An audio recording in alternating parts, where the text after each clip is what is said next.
প্রিয় দর্শক, ১৯ বছর পেরিয়ে ২০ বছরে পদার্পণ করল বৈশাখী টেলিভিশন। সবাইকে বর্ষবর্তীর শুভেচ্ছা জানিয়ে শুরু করছি আজকের বৈশাখী টেলিভিশনের নিয়মিত আয়োজন ইস্পাহানি মির্জাপুর 0 আওয়ার। আপনারা জানেন, আমাদের এই অনুষ্ঠানে আমরা সমসাময়িক বিষয় নিয়ে আলোচনা করে থাকি। আজকের আমাদের আলোচনার বিষয় সচিবালয় অগ্নিকাণ্ড ও প্রাসঙ্গিক বিষয়। এ বিষয়ে কথা বলতে দুজন সম্মানিত অতিথি আজকে আমাদের মাঝে উপস্থিত রয়েছেন। আমরা তাদের সাথে পরিচিত হয়ে নেব। আমার পাশে রয়েছেন হাসনাইন খুরশেদ সূচি, তিনি সিনিয়র সাংবাদিক, এবং আরও রয়েছেন ডক্টর মোহাম্মদ নজরুল ইসলাম, তিনি অধ্যাপক, পলিটিক্যাল স্টাডিজ বিভাগ, শাহজালাল বিজ্ঞান ও প্রযুক্তি বিশ্ববিদ্যালয়, সিলেট। আপনাদের দুজনকে স্বাগত। দর্শক, আমরা আলোচনা শুরু করব, তবে শুরুতেই জানিয়ে রাখতে চাই আজকের আমাদের এই অনুষ্ঠানটি বৈশাখী টেলিভিশনের ভেরিফাইড ফেসবুক পেজ এবং ইউটিউবে আপনারা একসাথে দেখতে পাচ্ছেন। আমরা মূল আলোচনা শুরু করব, তবে তার আগে দেখে নেব আজকের বৈশাখী টেলিভিশনের সংবাদ শিরোনামগুলো।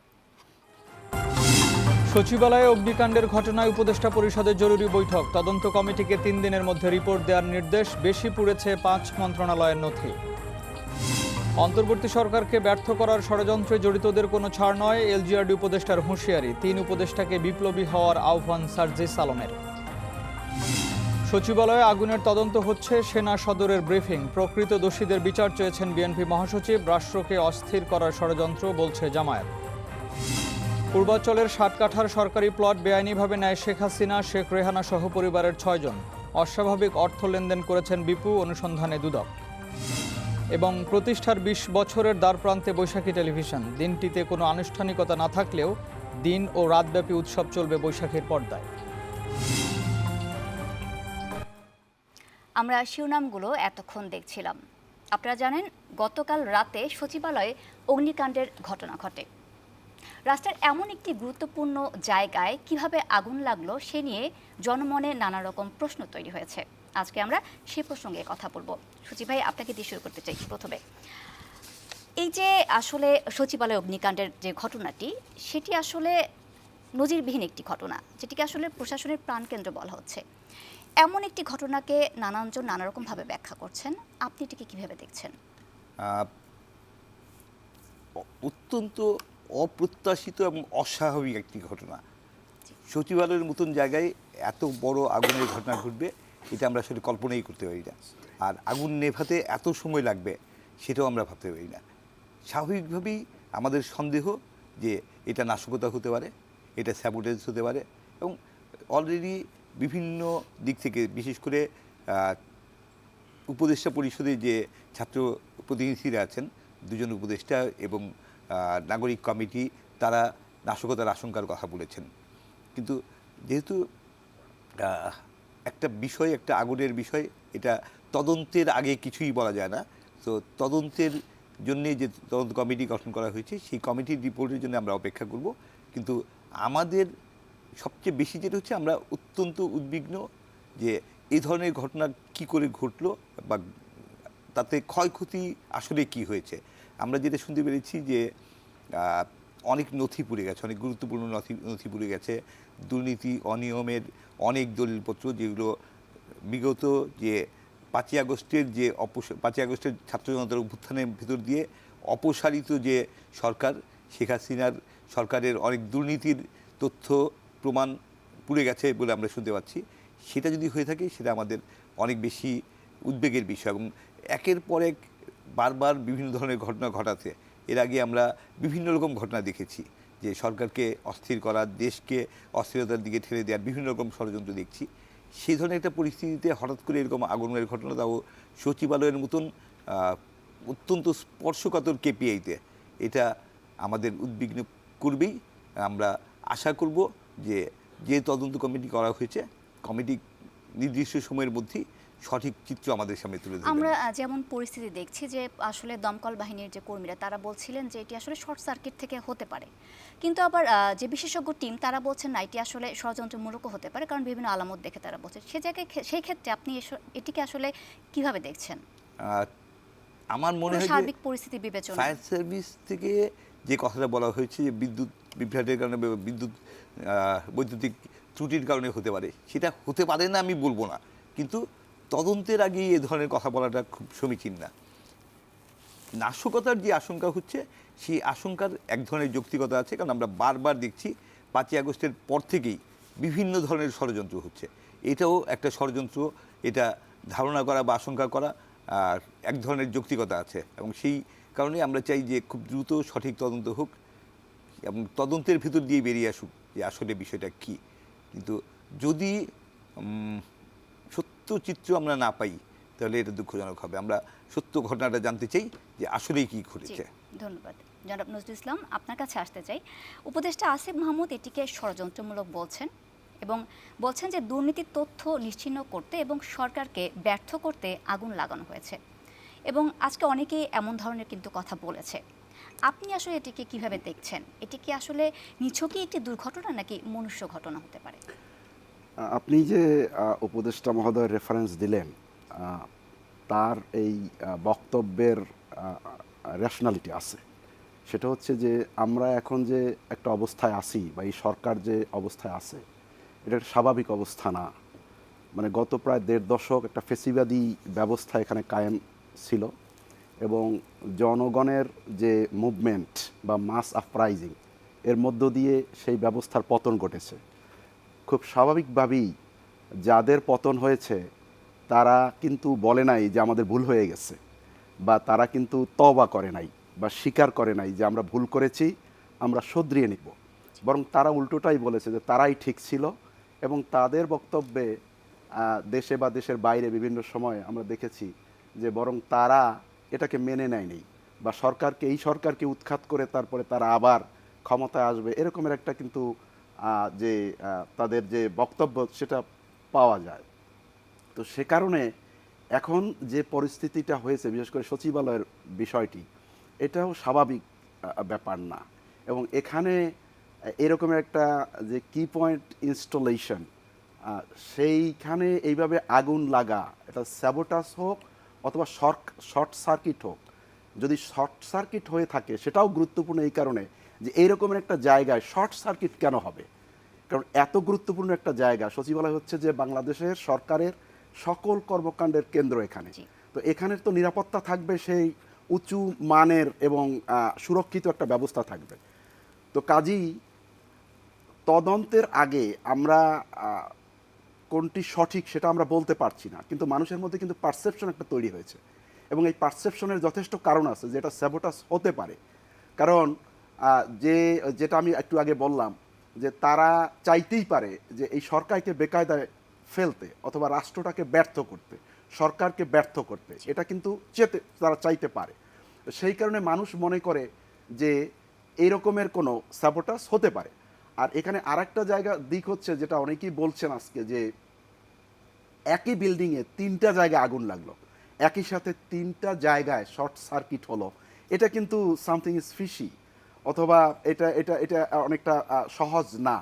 তো সেই কারণে মানুষের মধ্যে পারসেপশন আছে, এবং এটা আমি বলবো যে ব্যাপক পারসেপশন মানুষের মধ্যে, যে দুষ্কৃতিকারী বা যারা এই সরকারকে চায় না, বা সরকারের অবস্থানকে বা এই সরকার যে ইনস্টলেশন হয়েছে সরকারের, এটা মেনে নিতে পারছে না, বা যে গণ অভ্যুত্থান হয়েছে, গণবিপ্লব হয়েছে, মেনে নিতে পারছে না, তাদের মধ্য থেকে এটা কেউ করতে পারে। এটা হলো একটা হাইপোথিসিস। আর একটা হাইপোথিসিস হচ্ছে যে শর্ট সার্কিট, যেটা ন্যাচারালি অ্যাক্সিডেন্ট হতে পারে। তো এখন এটা দুটোটাই আসলে ভালো করে তদন্ত করে দেখা দরকার, এবং তদন্তের মাধ্যমে আমরা জানি যে একটা হাইকোর্ট একটা কমিটি হয়েছে, এবং বলা হয়েছে সরকারের পক্ষ থেকে যে 3 দিনের মধ্যে তারা তদন্ত রিপোর্ট দিবে। তো রিপোর্টের মাধ্যমে আমরা জানতে পারবো। যদি এখানে আমি একটু বলে রাখি যে স্যাবোটাস হোক অথবা যদি শর্ট সার্কিট বা ন্যাচারালি একটা কোনো অ্যাক্সিডেন্ট হয়ে থাকে, তাহলে সেটার জন্য ব্যবস্থা নেওয়া দরকার, যে কাদের দায়িত্ব ছিল, কেন এখানে শর্ট সার্কিট হবে। It is not normal. সেই জায়গায় নিরাপত্তার কিন্তু একটা প্রসঙ্গ রয়েছে। কারণ এইখানে যদি আজকে সচিবালয়ের মতো একটা জায়গায় এরকম শর্ট সার্কিট হয়, শর্ট সার্কিট তো এরকমের হওয়ার কথা না। এখানে তো প্রতিনিয়ত চেক করতে হবে এখানে, যে ইলেকট্রিসিটির জন্য সেখানে লোকজন আছে, তাই না? এবং তারা প্রতিনিয়ত সেখানে চেক করবে যে সব কিছু ঠিকঠাক মতো আছে কিনা। কাজে আমার মানে তদন্তের পরে, এবং আমরা যতদূর দেখেছি যে government has taken this issue very seriously, এবং তদন্তের পরে যদি কেউ দোষী হয় তাহলে যেন উপযুক্ত শাস্তি দেওয়া হয় এবং ভবিষ্যতে এরকমের যাতে ঘটনা আর না ঘটে। জি ধন্যবাদ। সজীব ভাই, আপনার কাছে আসতে চাই। নিঃসন্দেহে আগুন লাগার এই ঘটনাটা একটি উদ্বেগজনক ঘটনা, আমরা জানি। সচিবালয়ের মতো এই গুরুত্বপূর্ণ জায়গায় আগুন লাগার যে বিষয়টি, এটি আসলে একটি রাষ্ট্রের জন্য কতটুকু ভয়াবহ হতে পারে? নিঃসন্দেহে এটা ভয়াবহ। সচিবালয়ের মতন জায়গায় একটি স্পর্শকাতর ভবন, স্পর্শকাতর স্থাপনা, এবং সেখানে যেই ভবনটাতে লাগলো 7 নম্বর ভবন, সেখানে আমরা জানি যে 5টি মন্ত্রণালয়ের নথিপত্র পুড়ে গেছে, এবং সেই ভবনে আমাদের 2জন ছাত্র প্রতিনিধি যারা আছেন, আসিফ আহমেদ সজীব ভুইয়া এবং নাহিদ ইসলাম, তারা দুজনই সেই ভবনেই বসেন এবং তাদের দুজনের অফিস পুড়ে গেছে।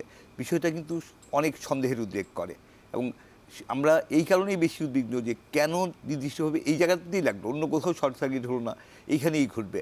এবং যেটা প্রফেসর বলছিলেন যে একই সময় প্রথম দিকে যখন আগুন, একদম প্রথম দিকে, তখন এই ভবনের 3টি আলাদা আলাদা জায়গায় আগুন দেখা গেছে।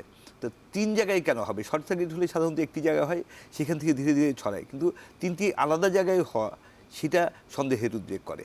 এবং সব কিছু মিলেই ব্যক্তিগতভাবে যদি বলেন যে ইয়েস, পারসেপশন ইজ, ধারণা করতে গেলে আমার ধারণা এটার মধ্যে স্যাবোটেজ বা নাশকতা থাকতে পারে, থাকার আশঙ্কা প্রবল। তো সচিবালয়ের কাজকর্ম কিন্তু বিঘ্নিত হচ্ছে, সেটা আসলে রাষ্ট্রের জন্য আসলে আরেকটা বিষয় করতে চাই যে এমন একটা সময় ঘটলো, সেই বিষয়টা আমাদের একটু খেয়াল রাখা উচিত যে প্রশাসনের ভেতরে একটা বড় অংশই হয়তো শেখ হাসিনার যে ফ্যাসিবাদী সরকার, তার সুবিধাভোগী প্রচুর লোক প্রশাসনে আছে, এবং প্রশাসনে এক ধরনের অস্থিরতা তৈরির চেষ্টা চলছে। গত কয়েকদিন ধরে আমরা দেখছি যে বিয়ামের যে সমাবেশ করেছেন, সেখান থেকে অনেক বড় ধরনের হুমকি দেওয়া হয়েছে, অনেক কর্মবিরতির কথা বলা হয়েছে, এবং এই সব বিষয়গুলো কিন্তু আমাদের নজরে রাখতে হবে যে কোন প্রেক্ষাপটে বিষয়টা ঘটলো। যেমন কালকে এই আগুনের আগে বেলি রোডের সচিব নিবাস বলে একটা ভবন, সেখানেও আগুন লেগেছিল, যদিও ছোট আগুন, কোনো ক্ষয়ক্ষতি হয়নি, কিন্তু একই সময়ে একই ধরনের বা যার একটার সাথে আরেকটার যোগসূত্র থাকার আশঙ্কা আছে, সেই ঘটনাগুলো আমাদের অনেক বেশি গুরুত্বের সাথে নজর দিয়ে দেখা উচিত, এবং সরকার সেটা দেখছেন, এটা আমরা বিশ্বাস করি। ধন্যবাদ। জনাব নজরুল ইসলাম, আপনার কাছে আসতে চাই আবারও। এই যে আগুন নেভাতে গিয়ে আমরা দেখলাম যে ট্রাক চাপায় একজন ফায়ার ফাইটার তিনি নিহত হয়েছেন। এই জায়গায় আসলে আগুন নেভানোর কাজ চলছিল, সেই জায়গায় আসলে পুলিশের তো রাস্তা বন্ধ করে দেওয়ার কথা, সেটি নিয়েও কিন্তু প্রশ্ন উঠেছে। প্রশাসনের কোনো আসলে অবহেলা দেখেন কিনা সেই জায়গায়? না, এটা খুব স্বাভাবিকভাবেই এই প্রশ্ন উঠবে, কারণ এটা আরেকটা ডাইমেনশন যে মানুষ যে পারসিভ করতেছে যে এটা স্যাবোটাস হতে পারে, যে দমকল বাহিনীর একজন লোক যে আনফর্চুনেটলি ট্রাক চাপায় নিহত হয়েছেন। তো এখানে এইরকম একটা অবস্থায় সেখানে ট্রাক ঢুকলো, তারপরে একজন এরকমের দমকল বাহিনীর একজন কর্মীকে তাকে চাপা দিল, মেরে ফেললো, মানে মানুষের মধ্যে তো মানে সাংঘাতিকভাবে একটা সন্দেহ তৈরি হয়েছে যে এটা স্বাভাবিক ঘটনা না। তো সেজন্য খুব স্বাভাবিকভাবেই বলা যায় যে আমরা আমরা আমরা ঠিক বুঝে উঠতে পারছি না যে যে সিরিয়াসনেসটা থাকা দরকার অ্যাডমিনিস্ট্রেশনের, সেটা কিন্তু আমরা দেখছি না আসলে। কারণ যখনই এরকমের ঘটনা ঘটছে, এবং আমরা শুনেছি যে এটা প্রায় সারা রাত ধরেই এরকমের নাকি আগুন জ্বলছে, এইরকমের একটা জায়গায় সারা রাত ধরে আগুন জ্বলবে, হোয়াট ইজ দিস? এটা তো এইভাবে হতে পারে না। সে জায়গায় আসলে এই যে নিরাপত্তা ব্যবস্থা, এখানে আসলে সার্বিক কি নিরাপত্তা ব্যবস্থা নেওয়া যেতে পারে বলে মনে করছেন? না, যখন একটা হলো যে ধরেন এই আগুন এই রকমের যাতে কেউ না লাগাতে না পারে, যদি স্যাবোটাস হয়ে থাকে, সেই রকমের অবস্থা থাকা দরকার। সচিবালয় তো আমরা সাধারণ মানুষ, আমরা তো ঢুকতেই পারি না। তারপরে হচ্ছে যে রাতের বেলা সেইখানে ঢুকবে, সেখানে সিকিউরিটি গার্ড নাই, তো সেখানে সিকিউরিটি সিস্টেমটা কেমন? এত মানে হালকা এবং লাইট সিকিউরিটি সিস্টেম হলে রেখে একটা সচিবালয় এরকমের চলে কিভাবে? তো ওখানে যারা এই সিকিউরিটির যারা দায়িত্বে আছে, তাদেরকে জিজ্ঞাসাবাদ করা দরকার, এবং তারা আসলে কার, এবং তাদের এখন আমি মনে করি তাদের ব্যাকগ্রাউন্ড চেক করা দরকার, যে আসলে তারাও এর মধ্যে জড়িত কিনা। তাদের সিরিয়াসলি ম্যাটিকুলাসলি তাদের ব্যাকগ্রাউন্ড চেক করে দরকার, এবং তাদের অতীতের যে কর্মকাণ্ড সেগুলি কোথায় তারা কি করছে, কোথায় ইনভলভ ছিল, কাদের সাথে মিশছে, সেগুলি দেখা দরকার। এবং দেখা দরকার not only for the sake of this government, but also for the sake of this country, of this nation. এখন এই সরকার শুধু সরকার না, এটা আমাদের এখন বুঝতে হবে। এই সরকার বা সরকারের কোনো কর্মকাণ্ড যদি ব্যাহত হয়, তাহলে সেটা রাষ্ট্রের কর্মকাণ্ড ব্যাহত হয়ে যাবে। সরকার এখন ব্যর্থ হওয়া মানে হচ্ছে রাষ্ট্রের ব্যর্থ হওয়া। এটা একটা গণ অভ্যুত্থানের মাধ্যমে একটা সরকার হয়েছে। ইটস নট, এটা একটা পলিটিক্যাল পার্টির গভর্নমেন্ট না, it is a government of all. Particularly যে ওভারওয়েলমিং মেজরিটি যারা এই মুভমেন্টটা করেছে এবং তারাই এই গভর্নমেন্টকে লেজিটিমেসি দিয়েছে। তো কাজেই এখন কেউ যদি এই সরকারকে যেটা যেটা অনেকেই বলতেছেন যে স্যাবোটাস হতে পারে, এগুলি খতিয়ে দেখা দরকার। আর এরপর যদি স্যাবোটাস নাও হয়, আমি আগের যে কথাটা বলছিলাম, যদি শর্ট সার্কিট হয়ে থাকে, তাহলে এখানে শর্ট সার্কিট কেন হবে? এখানে তো ফ্রিকোয়েন্টলি চেক করা হবে। তো এরকম একটা জায়গায় শর্ট সার্কিট হবে, আগুনে পুড়ে এরকমের ফাইল নষ্ট হয়ে যাবে, where we are living in, আমরা কোথায় আছি? তার মানে আজকে এইখানে তো এই যে রাষ্ট্রের যে সম্পদ শুধু নষ্ট হয় নাই, এখানে তো যেমন একজন উপদেষ্টা মহোদয়ের যে বক্তব্য আমরা দেখছি যে ওখানে দুর্নীতির তদন্ত হয়েছে অনেকের বিরুদ্ধে। তাহলে এই দুর্নীতিবাজরা তারা কি করছে কিনা, এবং এই সেক্রেটারিয়েটের মধ্যে বা যারা প্রশাসনিক কর্মকর্তা আছেন তাদের মধ্যে এই লোকগুলি জড়িত কিনা, সেগুলি আমার মনে হয় খতিয়ে দেখা দরকার। এবং এটা আপনি ঠিকই বলেছেন যে এটা সিরিয়াস একটা একটা ইস্যু, সিকিউরিটি কনসার্ন, এবং সেইভাবে এটাকে দেখতে হবে। জি, ধন্যবাদ। সুজীব, আপনার কাছে আসতে চাই। জি, আপনি বলতে পারেন। আমি যোগ করতে যাচ্ছি যেই ফায়ার সার্ভিস কর্মীর নিহত হওয়ার বিষয়টা আমরা কথা বলছিলাম, যে এই জায়গায় একটা বিষয় আমাদের সিরিয়াসলি খেয়াল করা উচিত, যে রাত 2:45টার দিকে আগুন লাগলো, সকাল 8টা পর্যন্ত সময় লাগলো আগুন নেভাতে। এত দীর্ঘ সময় কেন লাগবে? মানে এটা তো খুব বেশি বড় আগুন ছিল না, তো এটা অনেক আগেই হয়তো নেভানো যেত। আগুন নেভানোর ক্ষেত্রে নেভানোর চেষ্টায় কোনো রকম বাধা সৃষ্টির প্রচেষ্টা ছিল কিনা, কোনো ষড়যন্ত্র ছিল কিনা? কেন ফায়ার সার্ভিসের কর্মী ট্রাকের চাপায় মারা যাবেন এই সময়ে? তার মানে এই ধরনের একটা পরিস্থিতি যখন হয়, যখন ফায়ার সার্ভিসের একজন কর্মী আহত হলেন, ট্রাক চাপায় মারা গেলেন, তখন ন্যাচারালি অন্য কর্মীদের মধ্যে, তারা তো সবাই তারা সহকর্মী, তাদের মধ্যে এক ধরনের ফ্রাস্ট্রেশন হবে, এক ধরনের উদ্বেগ হবে, এবং পুরো কাজটাই পিছিয়ে যাবে। অগ্নি নির্বাপনের চেষ্টাটাকে ব্যাহত করার কোনো ষড়যন্ত্র ছিল কিনা সেটাও দেখা উচিত। এই যে এতগুলো নথিপত্র পুড়ে গেল, সেই নথিপত্র আসলে নিরাপত্তা আসলে কি ব্যবস্থা নেওয়া যেতে পারে? যেটা হচ্ছে যে আমরা বারবার একটা কথা শুনেছি এত বছর ধরে, এবং এখন এসে বোঝা যাচ্ছে সব আসলে বাকওয়াজ, সব মানে জাস্ট লুটপাটের জন্য হাজার রকম কথা বলা হয়েছে, আসল কাজ কিছুই হয়নি। সব ফাইলই তো আসলে ডিজিটালাইজেশন হওয়ার কথা ছিল, সব ফাইলই তো আসলে ভার্চুয়ালি থাকার কথা ছিল, বা থাকা স্বাভাবিক ছিল, যদি সত্যি ডিজিটাল বাংলাদেশ হয়ে থাকে। ডিজিটাল বাংলাদেশের নামে হাজার হাজার কোটি টাকা লুটপাট হলো, কিন্তু ডিজিটালাইজেশন হলো না। সচিবালয়ের ফাইল কেন ফিজিক্যালি থাকতে হবে? ফিজিক্যালি থাকতেই পারে, হার্ড কপি থাকতে পারে, কিন্তু তার ভার্চুয়াল কপি তো থাকার কথা। তো সেই ভার্চুয়াল কপি যদি না থেকে থাকে, সেটা অসম্ভব রকম দুঃখজনক, এবং সেটা আরেক ধরনের ক্রাইম, যে ডিজিটালাইজেশন নামে এত কিছু করে ফাইলগুলোর, কোনো ফাইলের এত গুরুত্বপূর্ণ ফাইল তার ডিজিটালাইজেশন হয়নি। সো আমরা ভয় পাই যেটা, যে এই ধরনের ঘটনা এটি যে শেষ, তাকে আমরা কীভাবে বলবো? যদি এটা নাশকতা হয়ে থাকে, নাশকতার বা অস্থিরতার চেষ্টা তো আমরা বারবার দেখছি। কখনো আনসারদের নাম দিয়ে হচ্ছে, কখনো মানে হিন্দু ধর্মাবলম্বীদের একটা অংশকে নামিয়ে দিয়ে হচ্ছে, কখনো রিক্সা চালকদের নামিয়ে দিয়ে হচ্ছে, বিভিন্ন রকম মানে ভাবে সরকারকে অস্থির করার, দেশকে অস্থিরতার দিকে ঠেলে দেওয়ার, দেশের স্থিতিশীলতা নষ্ট করার ষড়যন্ত্র হচ্ছে। এটাও কোনো ষড়যন্ত্র না, এটা আমরা কেন ধরে নেব? বরং ধারাবাহিকভাবে যদি আমরা দেখি যে 5ই আগস্টের পর থেকে বিভিন্নভাবে যে ষড়যন্ত্রগুলো হচ্ছে, এটাও তারই ধারাবাহিকতায় আরেকটা ভয়ঙ্কর ষড়যন্ত্র বলে আমরা আমরা এখনও জানি না, কিন্তু আমাদের মনে হচ্ছে যে এরকম একটা ষড়যন্ত্র হতে পারে। এবং সেটা শুধু আমাদের না, সারা দেশের মানুষের মধ্যেই পারসেপশন হচ্ছে যে এটা আরেকটা ষড়যন্ত্র। এবং অলরেডি বারবারই আমাদের ছাত্রনেতারা তারা বারবার বলছেন যে এটা ষড়যন্ত্র, এবং ষড়যন্ত্রকারীরা যারা, তাদের কাউকে বিন্দুমাত্র ছাড় দেওয়া হবে না। কিন্তু এর আগেও যে ষড়যন্ত্রগুলো হয়েছে, যে ষড়যন্ত্রগুলো আমরা প্রশমন করতে দেখেছি, কিন্তু তার বিরুদ্ধে সেই ধরনের কঠোর পদক্ষেপ আমরা দেখিনি।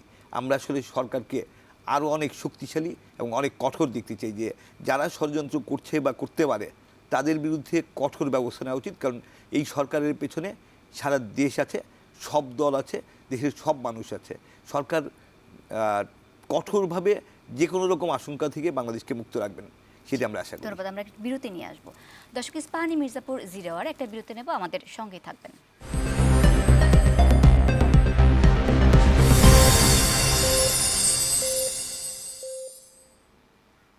বিরতির পর আবারও সবাইকে স্বাগত ইস্পাহানি মির্জাপুর জিরো আওয়ারে। আমরা কথা বলছিলাম সচিবালয় অগ্নিকাণ্ড ও প্রাসঙ্গিক এই বিষয়টি নিয়ে। জনাব নজরুল ইসলাম, আপনার কাছে আসতে চাই আবারও। এই যে ষড়যন্ত্রকারীরা 5ই আগস্টের পর থেকে তাদের নানা রকম তৎপরতা দেখাচ্ছে, আমরা দেখতে পাচ্ছি যে দেশে বিভিন্ন রকম অস্থিরতা একটার পর একটা কিন্তু চলছেই। সেক্ষেত্রে তাদের আসলে এই বিষয়টিকে গুরুত্বের সাথে দেখার দরকার বলে মনে করেন কিনা?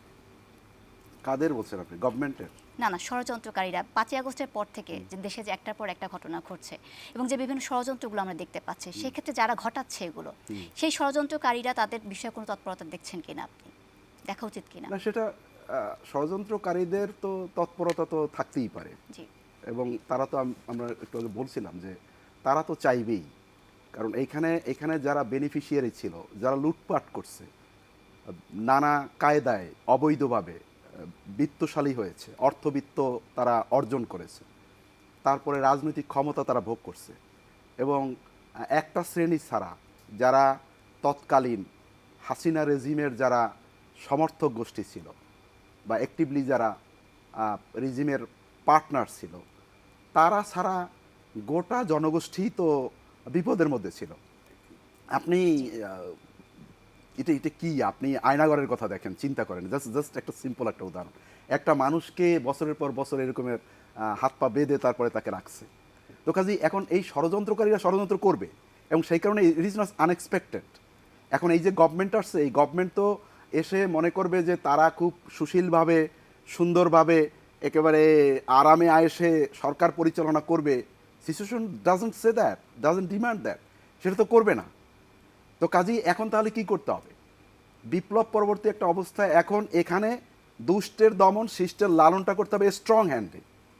এখানে যারা অন্যায় করবে বা সম্ভাব্য অন্যায় করতে পারে, ওদের যদি চোখ দুইটা থাকে, তাহলে দমন করার জন্য চোখ 4টা বানাইতে হবে, এবং বিভিন্নভাবে সেটা পরখ করতে হবে, ওয়াস করতে হবে। এরপরে যারা এর সাথে জড়িত, এটা গভর্নমেন্টের জন্য, state is the vastest of all human enterprises. Political সায়েন্টিস্টরা বহু বছর আগে থেকে কথা বলতেছে, রাষ্ট্রের সে শক্তিশালী কেউ আছে নাকি? তা আমাদের গোয়েন্দা সংস্থা কি করে? আপনি যদি আমি যদি কোয়েশ্চেন করি যে এই করা হচ্ছে, ষড়যন্ত্রের কথা বলা হচ্ছে ইত্যাদি, তো গোয়েন্দা সংস্থা তাদের কাজ কি? তাদের কাজ তো ঘটনা ঘটে যাওয়ার পরে তারপর রিপোর্ট করে না, তাদের কাজ ঘটনা ঘটার আগেই তারা ইনফর্ম করবে। সেই জায়গায় আসলে সরকার যে পরিচালনায় সেটি সফটনেস দেখানো কি আমার কাছে মনে হয় যে সরকার এক ধরনের কুসুম গরম পানি আছে না, সেইভাবে চলতেছে, লুকওয়ার্ম পলিসিতে। এটা কি আসলে ষড়যন্ত্রকারী দুর্বলতাই ভাবছে সরকার? হ্যাঁ, ষড়যন্ত্রকারীরা মনে করতেছে যে দেন আমরা তো আসি, আমাদের তো অসুবিধা হচ্ছে না, এবং তারা তো, আমার তো মনে হয় যে তারা বরং এনকারেজড হচ্ছে যে সরকারের উচিত এখন স্ট্রং হ্যান্ডে এটা ডিল করা, because it is a post revolution regime, বা এটাকে যদি আমরা ইন্টারিম গভর্নমেন্টও বলি, এটা একটা বিপ্লব হয়ে গেছে। 2000-এর মতো ছাত্র জনতার জীবন দেয়া লাগছে, হাজার হাজার পঙ্গুত্ব বরণ করছে, এখন হাসপাতালে তারা কাতরাচ্ছে। এরকম একটা, আমরা তো টোটাল নেশনটা একটা ট্রমাটাইজড হয়ে গেছে। এখনো অনেকের মধ্যে এই ট্রমা কাজ করতেছে, যেগুলো বিভৎস চিত্র আমরা দেখেছি। বাংলাদেশের ইতিহাস কোনো, এই রিসেন্ট পৃথিবীর ইতিহাসে তো মানুষ এরকমের দেখে নাই। অতীতে ধরেন যে আমরা আগে যে বলি, অনেক সময় বলি মধ্যযুগীয় বর্বরতা, তাই না? মধ্যযুগীয় বর্বরতা ওই যে যতটুকু দেখেছে বা ইতিহাসে পড়েছে, কিন্তু চোখে এরকম তো দেখে না, তখন তো এরকম মিডিয়া ছিল না। কিন্তু এই যে বর্বরতা, এবং এই বর্বরতাটা কি? রাষ্ট্র নিপীড়ন করছে, বর্বর করছে তার নাগরিকের উপরে। This is unprecedented. তো সেটা দেখে তো মানুষ এখনো তো ট্রমাটাইজড হয়েছে। তো কাজেই এখন তাদেরকে কিভাবে আপনি ডিল করবেন? ডিল করার তো ওয়ে খুঁজতে হবে। এখন আমরা দেখছি যে ঠিক আছে, সংস্কার কমিশন হয়েছে, তাদের বিচার হবে ইত্যাদি ইত্যাদি, কিন্তু সেটা তো একটা লিগ্যাল ওয়েতে সেটা চলবে। কিন্তু এখন এই যে পলিটিক্যালি যারা করতেছে, তাদের ব্যাপারে যে শক্ত একটা অবস্থান থাকা দরকার, আমরা কিন্তু সেই শক্ত অবস্থানটা দেখতেছি না। এবং আমার অনুরোধ থাকবে আপনার এই টেলিভিশনের মাধ্যমে সরকারের কাছে, যে আপনারা শক্ত অবস্থান নেন, গোটা জাতি আপনাদের সাথে আছে, এর চেয়ে আর কি দরকার আছে? জি, ধন্যবাদ। সচিব, আপনার কাছে আসতে চাই আবারও। এই আগুন লাগার ঘটনার পরে সার্জিস আলম তিনি ফেসবুকে একটি স্ট্যাটাস দিয়েছেন। তিনি 3 উপদেষ্টাকে কোট করে বলেছেন বিপ্লবী হওয়ার আহ্বান জানিয়েছেন। সেটিকে আপনি আসলে কিভাবে দেখছেন? আসলে বিপ্লবী তো অবশ্যই, বিপ্লবী তো তারা ছিলেনই, আগে থেকেও ছিলেন। তাদের এক ধরনের বিপ্লবী নেতৃত্ব আমরা দেখেছি 5ই আগস্টের সময় বা তার পূর্ববর্তী যে আন্দোলন, সেই আন্দোলন সংগ্রামে তারা বলিষ্ঠতার, সাহসের পরিচয় দিয়েছেন। নিঃসন্দেহে তারা তাদের বিপ্লবী ভূমিকা থেকে সরে যাননি বা বিপ্লবী মনোভাব থেকে সরে যাননি, সেটা আমরা মনে করি। কিন্তু এখন সময়টা হচ্ছে এক ধরনের স্থিতিশীলতা আনার। এখন প্রশাসনিকভাবেই আসলে করতে হবে, যে এখন সরকার স্থিতিশীল হয়েছে। তখন আন্দোলনের মধ্যে ছিল এক ধরনের অবস্থা, ছিল ফ্যাসিজমের বিরুদ্ধে লড়াই চলছিল, এক ধরনের অবস্থা ছিল। এখন তো আর সেই সিচুয়েশন নেই। এখন প্রফেসর ইউনূসের নেতৃত্বে একটি স্থিতিশীল সরকার, একটি অন্তর্বর্তীকালীন সরকার, যেই সরকারের প্রতি সারা দেশের মানুষের, দেশের সব রাজনৈতিক দলের, সব সামাজিক শক্তির দৃঢ় সমর্থন রয়েছে। এই সময়ে ঠিক সেই ধরনের, সেই অর্থে বিপ্লবী বলাটা ঠিক হবে না। যেটা হচ্ছে যে এই সময়ে আসলে অনেক বেশি শক্ত হাতে, কঠোরভাবে পরিস্থিতিকে নিয়ন্ত্রণ করতে হবে। আমরা দেখেছি যে শ্বেতপত্র প্রণয়ন কমিটি যে রিপোর্ট দিয়েছে, সেখানে আমরা দেখেছি যে 28 লাখ কোটি টাকা লোপাট হয়ে গেছে। তো 28 লাখ কোটি টাকা কারা লোপাট করেছে? যে শেখ হাসিনার যে ফ্যাসিস্ট সরকার, সেই সরকারের সুবিধাভোগীরা, সেই সরকারের দোসররা, তারাই তো মানে এই বিপুল পরিমাণ টাকা লোপাট করেছে। বিপুল পরিমাণ টাকা দেশের বাইরে নিয়ে গেছে, পাচার করেছে, বিপুল অর্থ পাচার হয়েছে, ব্যাংক লুট করেছে, বিভিন্ন উন্নয়ন প্রকল্পের নামে মানে অর্থ লুট করেছে। তারা কিন্তু দেশে কিংবা দেশের বাইরে বসে তারা এই সরকারকে অস্থিতিশীল করার চেষ্টা করবে, দেশে অস্থিতিশীলতা তৈরির চেষ্টা করবে, এবং তাদের সাথে দেশি শক্তির পাশাপাশি বিদেশি শক্তির ইন্ধনও থাকতে পারে বা আছে, আমরা ফিল করছি সবাই। তো সেরকম একটা পরিস্থিতিতে এই সরকার যে শক্ত হাতে পুরো পরিস্থিতি সামাল দেবে, সেই কঠোর শক্ত অবস্থান আমরা আসলে দেখতে চাই। এটা শুধু 3 জন ছাত্র প্রতিনিধির মধ্যেই না, আমরা পুরো সরকারের মধ্যেই, মানে প্রধান উপদেষ্টা থেকে শুরু করে এই সরকারে যারা আছেন তাদের সবাইকেই এই স্থিতিশীলতার প্রশ্নে এবং এগিয়ে যাওয়ার প্রশ্নে অসম্ভব রকম কঠোর এবং আপোষহীন, সামান্যতম দ্বিধাহীনভাবে তারা পদক্ষেপ নেবে। এই ঘটনায় আসলে বিএনপি নেতারা বলছেন যে নির্বাচিত রাজনৈতিক দল ছাড়া আওয়ামী লীগ এবং বিদেশি ষড়যন্ত্র মোকাবেলা করা সম্ভব নয়, তাই তারা বারবার আসলে নির্বাচনের কথাটি বলছেন। আপনারও কি তাই মনে হয়? নির্বাচন তো অনিবার্য, নির্বাচন তো করতে হবে। একটা গণতান্ত্রিক দেশে গণতান্ত্রিক সরকার থাকবে, এটাই স্বাভাবিক। নির্বাচিত সরকার থাকবে, এটাই স্বাভাবিক, এবং সেটাই আমরা চেয়েছিলাম। কিন্তু গত 15.5 বছরে 3টা নির্বাচনের নামে সিম্পলি প্রহসন হলো। বিনা ভোটের নির্বাচন, মধ্যরাতের নির্বাচন, তারপর ডামি প্রার্থীর নির্বাচন, এই সবের ভেতর দিয়ে নির্বাচনী ব্যবস্থা কমপ্লিটলি নষ্ট করে ফেলা হয়েছে। নির্বাচন আমরা সবাই চাই, সারা দেশ চাই যে নির্বাচিত সরকার দায়িত্ব নেবে এবং তারা সুন্দরভাবে দেশ চালাবে। কিন্তু এই সময়টা এক ধরনের ট্রানজিশনের, এক ধরনের উত্তরণের, যে একটা বিধ্বস্ত অবস্থা থেকে একটা স্বাভাবিক পরিস্থিতিতে আমরা ফিরে যেতে চাই। এর আগেও আমরা যেটা দেখেছি যে সংস্কারের প্রয়োজনটা আমরা বারবার কেন ফিল করি, যে রাষ্ট্র এমন একটা নাজুক অবস্থায় চলে গিয়েছিল যখন রাষ্ট্রের সবগুলো প্রতিষ্ঠান, সেটা সংসদ হোক, বিচার বিভাগ হোক, কিংবা পুলিশ প্রশাসন, সবই পুরোপুরি ভেঙে পড়েছিল এবং সবই এক ব্যক্তির হাতে সব ক্ষমতা জমা হয়ে গিয়েছিল। সেই পুরো পদ্ধতির, পুরো ব্যবস্থার পরিবর্তনের জন্যই রাষ্ট্র সংস্কারের প্রয়োজনীয়তা সারা দেশ উপলব্ধি করেছে, এবং সেই রাষ্ট্র সংস্কারের জন্যই যেটুকু সময় প্রয়োজন, সেই সময় নিয়ে নির্বাচনে গিয়ে নির্বাচিত সরকার আসলে নিঃসন্দেহে নির্বাচিত সরকারের পেছনে তার রাজনৈতিক শক্তি থাকে, তার রাজনৈতিক দল থাকে, এবং নির্বাচিত অনেক কম্পারেটিভলি সহজ। কিন্তু এই সময়টাতে সবগুলো রাজনৈতিক দলের উচিত এই সরকারের সাথে থাকা এবং সরকারকে সহায়তা দিয়ে যাওয়া, সমর্থন দিয়ে যাওয়া। এটা অবশ্য সবগুলো দলই দিচ্ছে, আমরা সেক্ষেত্রে খুব একটা ব্যর্থ দেখছি না। কিন্তু সরকারের উচিত যত দ্রুত সম্ভব আসলে নির্বাচনে যাওয়া। নির্বাচন ছাড়া এই ধরনের পরিস্থিতি মোকাবেলা করা একটু কঠিন। জি, ধন্যবাদ। আমরা একটা বিরতি নিয়ে আসবো। দর্শক, ইস্পাহানি মির্জাপুর 0 আওয়ারে একটা বিরতি নেব, আমাদের সঙ্গে থাকবেন।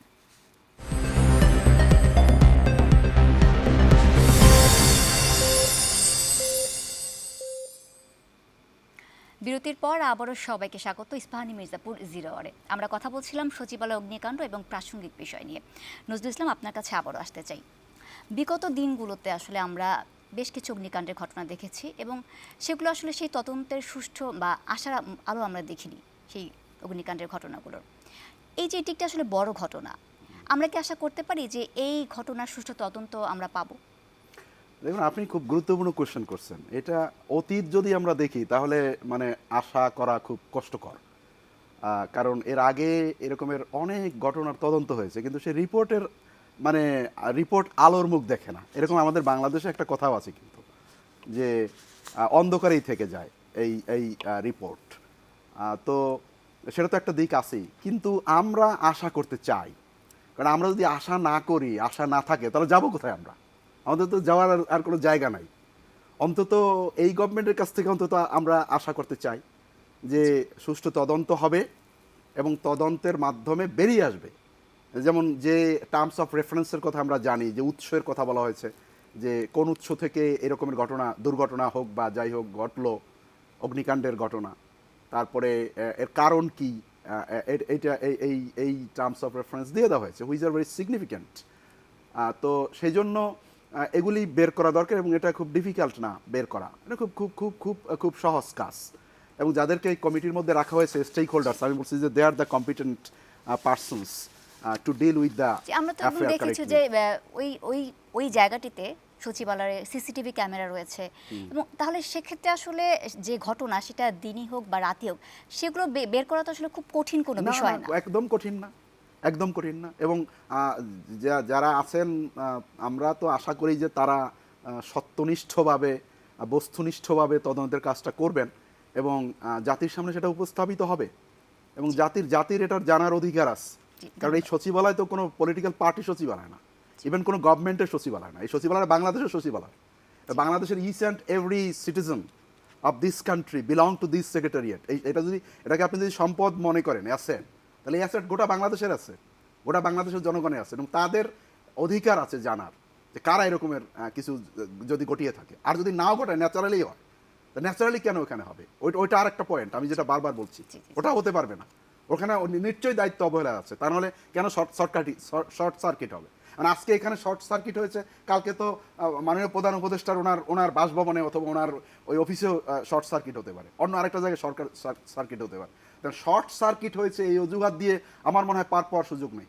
এটা সিরিয়াসলি দেখা দরকার। ধন্যবাদ সচিব, এই বিষয়ে আপনি যদি কিছু অ্যাড করতে চান।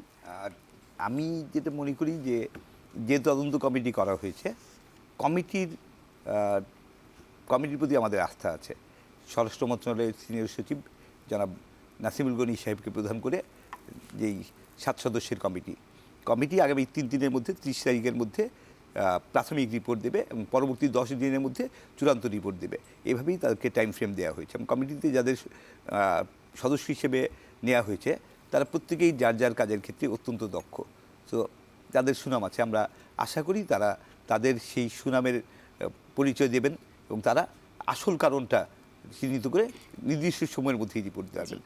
আমি একটা জিনিস একটু বলতে চাই এই ক্ষেত্রে, যে আমরা এই ঘটনায় একই দিনে 2টো তদন্ত কমিটি হতে দেখলাম। প্রথমে একটা তদন্ত কমিটি হলো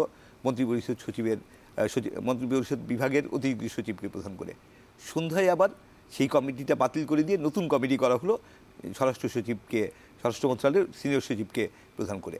সরকারের মধ্যে যাতে কোনো রকম দোদুল্যমানতা, কোনো দ্বিধা না থাকে, সরকার সঠিক সময়ে সঠিক সিদ্ধান্ত নেক, এবং দৃঢ়তার সাথে যে সিদ্ধান্ত নেবে সেটাকে যাতে পরিবর্তন করতে না হয়, সরকার যাতে সেই সিদ্ধান্তকে নিয়ে সঠিকভাবে দৃঢ়তার সাথে এগিয়ে যেতে পারে, সেটা আমরা দেখতে চাই।